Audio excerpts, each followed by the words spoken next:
Hello दोस्तों। उत्तर प्रदेश में पशुपालन एवं दुग्ध विकास से संबंधित सब्जेक्ट पर हम चर्चा करेंगे। आप लोग लाइक करें, शेयर करें और जिन दोस्तों ने अभी तक हमारे चैनल को सब्सक्राइब नहीं किया है वो सब्सक्राइब कर लें। उत्तर प्रदेश में पशुपालन और दुग्ध विकास, देखिए यहाँ पे जो रिपोर्ट है या जो इसकी जानकारी है ये पीटी के लिए तो आवश्यक ही है, साथ ही साथ मेंस के लिए भी पॉइंट जो है बहुत आवश्यक हो जाते हैं। वर्ष 2021-22 में देश के 2.46% ऊन उत्पादन के साथ उत्तर प्रदेश ऊन उत्पादन में 7वें स्थान पर है। वहीं राजस्थान प्रथम स्थान पर है। उत्तर प्रदेश मछली यानी मांस उत्पादन में दूसरे स्थान पर है। महाराष्ट्र शीर्ष पर है, यानी ऊन में राजस्थान नंबर 1 पर है, उत्तर प्रदेश 7वें स्थान पर है। मांस में उत्तर प्रदेश दूसरे स्थान पर है, महाराष्ट्र पहले पे है। पशुओं के रोग निदान तथा बीमारियों की खोज हेतु एक केंद्रीय प्रयोगशाला लखनऊ में निदेशालय स्तर पर 10 मंडलीय प्रयोगशालाएं मंडल स्तर पर बनाए गए हैं। यानी केंद्रीय प्रयोगशाला लखनऊ में है और मंडलीय स्तर पर 10 मंडलीय कार्यालय बनाए गए हैं, प्रयोगशाला। इसके माध्यम से रेडियोलॉजिस्ट, सर्जन एवं गायनकोलॉजिस्ट द्वारा विशेष रोग निदान सेवाएं आधुनिक उपकरणों के माध्यम से उपलब्ध कराई जा रही है। राष्ट्रीय कृषि की संस्तुति के आधार पर प्रत्येक 5000 पशुओं पर एक पशु चिकित्सालय तथा 2500 पशुओं पर एक पशु सेवा केंद्र की स्थापना की जानी थी। राष्ट्रीय कृषि आयोग की जो संस्तुति है उसके आधार पर प्रत्येक 5000 पशुओं पर एक पशु चिकित्सालय और 2500 पशुओं पर एक सामुदायिक यानी पशु सेवा केंद्र स्थापित करना था।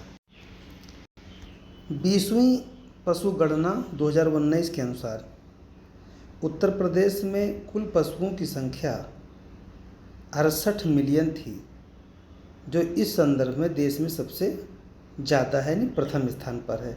देखिए उत्तर प्रदेश में मानव जनसंख्या सबसे ज़्यादा है, पशु जनसंख्या सबसे ज़्यादा है, खाद्य उत्पादन सबसे ज़्यादा करता है।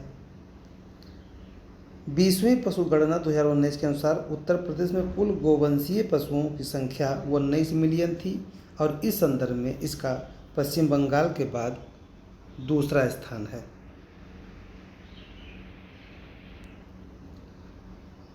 उत्तर प्रदेश में महिष वंशीय पशुओं की कुल संख्या 33 मिलियन थी, जो इस संदर्भ में प्रथम स्थान पर है।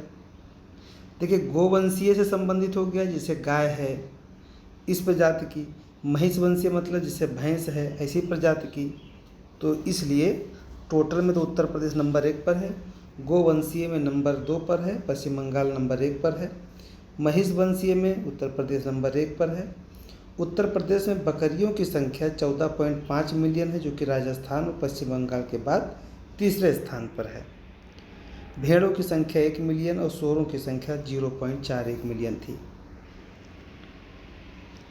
देखिए दूध उत्पादन में ये जो दिया हुआ है डाटा पुराना है, बेकार है।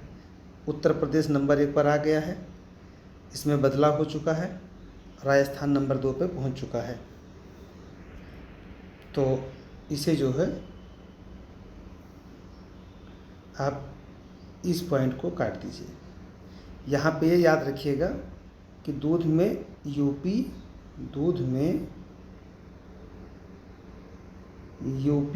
नंबर 1 पे है और फिर राजस्थान नंबर 2 पे है, तो ये आपको ध्यान रखना है।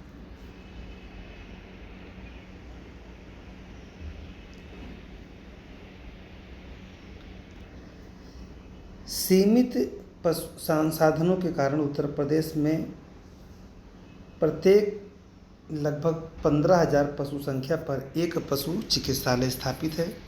होना कितने पे चाहिए था? 5,000 पे। है कितने पे? 15,000 पे। यानी कि हर 15,000 पे 2 पशु चिकित्सालय की आवश्यकता है।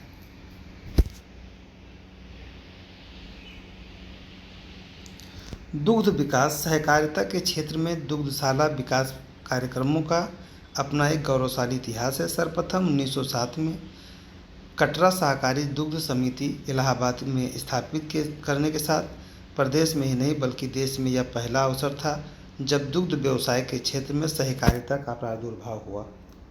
1913 में इस समिति का सहकारिता समिति अधिनियम 1912 के अंतर्गत रजिस्ट्रेशन हुआ, परंतु अगले 2 दशक में इस दिशा में कोई विशेष प्रगति नहीं हुई।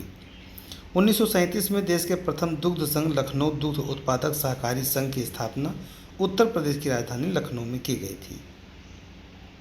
उत्तर प्रदेश की राजधानी लखनऊ में की गई थी।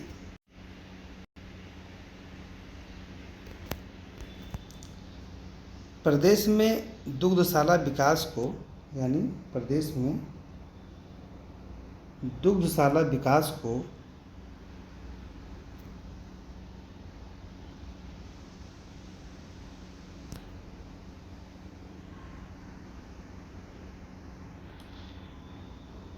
गतिशील बनाने की दिशा में वर्ष 1962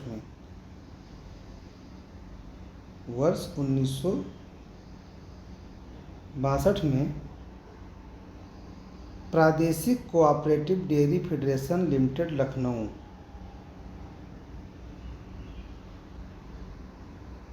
लखनऊ की स्थापना एक तकनीकी सलाहकार संस्था के रूप में की गई थी।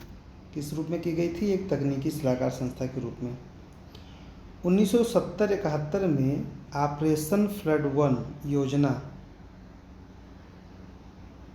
प्रदेश के 8 जनपदों में चलाई गई थी, जिसकी क्रियान्वयन एजेंसी इस संस्था को बनाया गया था।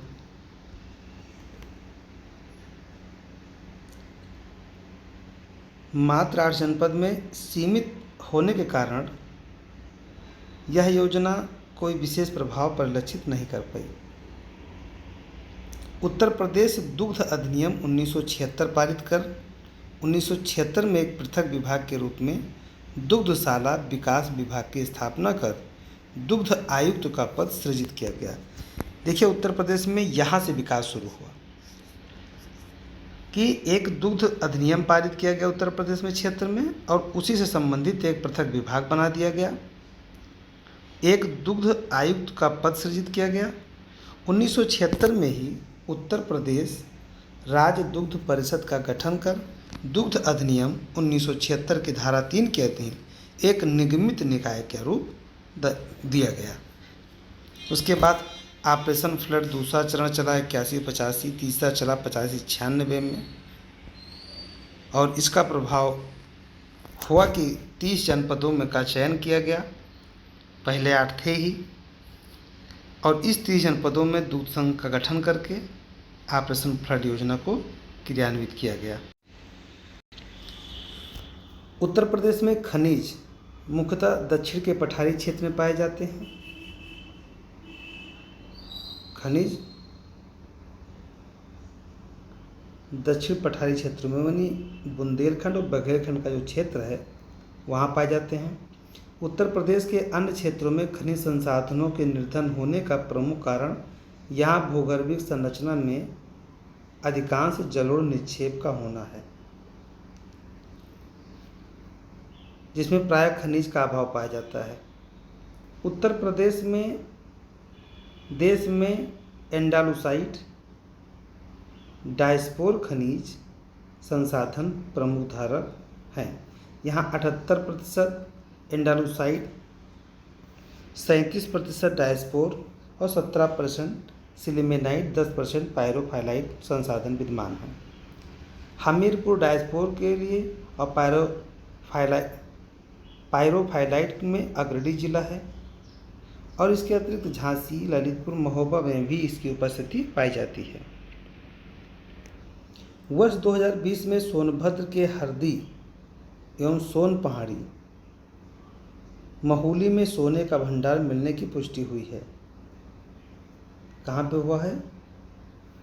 देखिए, सोनभद्र के हरदी और सोन पहाड़ी पे कहाँ पे? सोनभद्र में। महुली में सोने का भंडार मिलने की पुष्टि हुई है। राज्य भूतत्व एवं खनिकर्म विभाग ने यहाँ 3 खदानों हेतु वैश्विक टेंडर जारी करने की प्रक्रिया प्रारंभ की है। प्रयागराज जिले में नैनी में उच्च गुणवत्ता युक्त सिलिका बालू का उत्खनन किया जाता है। सिलिका की रेत, जो कि कांच बालू का महत्वपूर्ण स्रोत है, 98% CiO2 और थोड़ी मात्रा में Fe2O3 पाया जाता है। प्रयागराज, शंकरगढ़ एवं लोहरगढ़ में तथा बांदा के चित्रकूट और अलीगढ़ में सिलिका बालू पाया जाता है। उत्तर प्रदेश में चूना पत्थर का उत्खनन गुरमा, कनाज, बापूहारी, यानी उत्तर प्रदेश में जो चूना पत्थर है उसका उत्खनन गुरमा, कनाज, बापूहारी, ये मिर्ज़ापुर जिला में पाया जाता है। और घुरमा, भलुआ, बिल्ली, कजराहट, ये सोनभद्र जिला में पाए जाते हैं। यहाँ क्या पाया जाता है? यहाँ पे चूना पत्थर पाया जाता है। चूना पत्थर पाया जाता है, यानी गुरमा, कनाज, बापूहारी, मिर्ज़ापुर, घुरमा, भलुआ, बिल्ली, कजराहट सोनभद्र में पाए जाते हैं। चूना पत्थर का उपयोग अधिकांशतः सीमेंट उद्योग में किया जाता है। China clay, dolomite Uttar Pradesh के सोनभद्र और बांदा में पाया जाता है। उत्तर प्रदेश में रॉक फास्फेट के भंडार ललितपुर जिले में पाए जाते हैं। रॉक फास्फेट के सुरक्षित भंडार पिंसारी एवं टोरी ललितपुर में पाया जाता है। रॉक फास्फेट का उपयोग मुख्यतः उर्वरक उद्योग में किया जाता है। प्रयागराज, झांसी, मिर्ज़ापुर, सोनभद्र, बांदा, हमीरपुर, महोबा, जालौन, ललितपुर जिलों को खनिज बाहुल जिला घोषित किया गया है। वैसे भी ध्यान रखिएगा कि खनिज कहाँ पाया जाएगा, कहाँ नहीं। जो बुंदेलखंड रीजन है ये तो वहाँ पे, या बघेलखंड जो सोनभद्र है ये आपका आ जाएगा बघेलखंड में। ललितपुर, महोबा, झांसी, हमीरपुर ये आपके बुंदेलखंड रीजन में आ जाएंगे। तो यही बेल्ट जो है, जो कि थोड़ा पहाड़ी बेल्ट है, तो यहाँ पे खनिज पाए जाएंगे। उत्तर प्रदेश में कोयला की प्राप्ति सिंगरौली क्षेत्र सोनभद्र में होती है। सिंगरौली क्षेत्र में खनन का कार्य कोल इंडिया लिमिटेड के द्वारा किया जाता है। दोनों पॉइंट महत्वपूर्ण हैं। पहला चीज़ तो कोयला कहाँ पाया जाता है? सिंगरौली क्षेत्र में पाया जाता है। और कहाँ पे है? सोनभद्र में है। सिंगरौली क्षेत्र में जो खनन कार्य कौन करता है? तो कोल इंडिया लिमिटेड के द्वारा किया जाता है। सिंगरौली में कोयले की कुल भंडार 10 से 22 मीटर मोटी परत पर 220 वर्ग किलोमीटर क्षेत्र में पट्टी में विस्तारित है। मिर्ज़ापुर के बांसी बकरी खो क्षेत्र में फायर किले की मौजूदगी है। बांसी बकरी खो में फायर किले की। उत्तर प्रदेश में कांच बनाने योग्य बालू की प्राप्ति गंगा एवं यमुना नदियों से प्राप्त होता है। जो कांच बनाया जाता है उसकी जो बालू है वो गंगा और यमुना नदियों से वो प्राप्त होता है। कांच की बालू का कुल सुरक्षित भंडार 14 करोड़ टन से अधिक है 1 अप्रैल 2015 के अनुसार। उत्तर प्रदेश में बॉक्साइट बांदा, बनारस, चित्रकूट जिले में पाया जाता है। मैग्नेसाइट का उपयोग सहताप ईंटों के निर्माण के लिए किया जाता है। बांदा, उत्तर प्रदेश में बांदा एवं वाराणसी जिलों में मैग्नेसाइट की प्राप्ति होती है। तांबा मुख्यतः आग्नेय एवं परतदार चट्टानों में पाया जाता है। और उत्तर प्रदेश में तांबा संसाधन वाला जिला ललितपुर है। फाइरोफाइलाइट उत्तर प्रदेश के हमीरपुर, झांसी, ललितपुर, महोबा में पाया जाता है। पायरोफाइलाइट का उपयोग सहताप एवं सिरेमिक उद्योग में किया जाता है। टैल के खनिज का उपयोग मुख्यतः सौंदर्य प्रसाधन और टेलकाम पाउडर, टेक्सटाइल और कागज निर्माण उद्योग में किया जाता है। पोटास लवण उत्तर प्रदेश के प्रयागराज, वाराणसी, चंदौली, बांदा, झांसी, सोनभद्र आदि जिलों में होता है। उत्तर प्रदेश डायस्पोरा संसाधन जिले हमीरपुर, महोबा, ललितपुर एवं झांसी हैं। उत्तर प्रदेश में इमारती पत्थर की प्राप्ति मिर्ज़ापुर एवं चुनार से होता है। यूरेनियम उत्तर प्रदेश के ललितपुर में पाया जाता है। बेस मेटल्स की प्राप्ति उत्तर प्रदेश के बांदा जिला में होता है। उत्तर प्रदेश के हमीरपुर जिले में ग्रेफाइट के भंडार का पता चला है। उत्तर प्रदेश में भूतत्व एवं खनिज कर्म निदेशालय की स्थापना 1955 में किया गया था, जिसका मुख्यालय लखनऊ में है। भूतत्व एवं खनिज कर्म निदेशालय की स्थापना 1955 में हुआ था, जिसका मुख्यालय लखनऊ में है। उत्तर प्रदेश में राज्य खनिज निगम की स्थापना 23 मार्च 1974 को किया गया था। केंद्रीय खान मंत्रालय के आंकड़ों के अनुसार 2021 में देश में कुल खनिज उत्पादन में मूल्य के आधार पर उत्तर प्रदेश का हिस्सा 4.24% रहा और इस संदर्भ में उत्तर प्रदेश देश के सभी राज्यों में 9वें स्थान पर था। ये भी बड़ी बात है, जब हमारे पास खनिज संसाधन ज़्यादा नहीं है उसके बावजूद हम इतना प्राप्त करते हैं। ये सब छोड़ दीजिए, यहाँ पे खनन नीति। उत्तर प्रदेश खनन नीति 2017 मुख्यमंत्री योगी आदित्यनाथ की अध्यक्षता में राज्य मंत्रिमंडल के द्वारा 30 मई 2017 को सुशासन एवं भ्रष्टाचार मुक्त के मूल मंत्रों के आधार पर सुदृढ़ एवं पारदर्शी खनन नीति उत्तर प्रदेश खनन नीति 2017 की प्रख्यापन को मंजूरी प्रदान कर दी है। पारदर्शिता, कानून का राज, समता, प्रभावी, आम सहमति, उत्तरदायी और भागीदारी, ये इसके प्रमुख मंत्र हैं। लक्ष्य के नीति के तहत उपयुक्त मंत्रों के आधार पर लक्ष्य को प्राप्त किया जाना है। खनिजों के विषय में जागरूकता को बढ़ावा देना, सर्वसामान्य की खान एवं खनिजों तक पहुंच को सुनिश्चित करना, सर्वसामान्य को खनिजों की उपलब्धता में वृद्धि करना, खनिजों के मूल्य को जनसाधारण के सामर्थ्य के अनुसार बनाया जाना, उपयुक्त आधारों पर जनसाधारण में खनिजों की स्वीकार्यता को बढ़ावा देना। और इसका उद्देश्य है इस नीति का कि सामाजिक एवं आर्थिक विकास, सतत विकास को गति देना, खनिज संरक्षण करना, पर्यावरण पारिस्थितिकी की रक्षा करना, संतुलन बनाए रखना, खनिजों से प्राप्त राजस्व के राज्य की कुल राजस्व प्राप्ति में अंश की तत्कालीन 1.85% से बढ़ाकर 5 वर्षों में 3% करना, अवैध खनन परिवहन पर नियंत्रण करना, खनिज क्षेत्र में रोजगार के अवसर को बढ़ावा देना, ये उत्तर प्रदेश खनिज नीति 2017 के।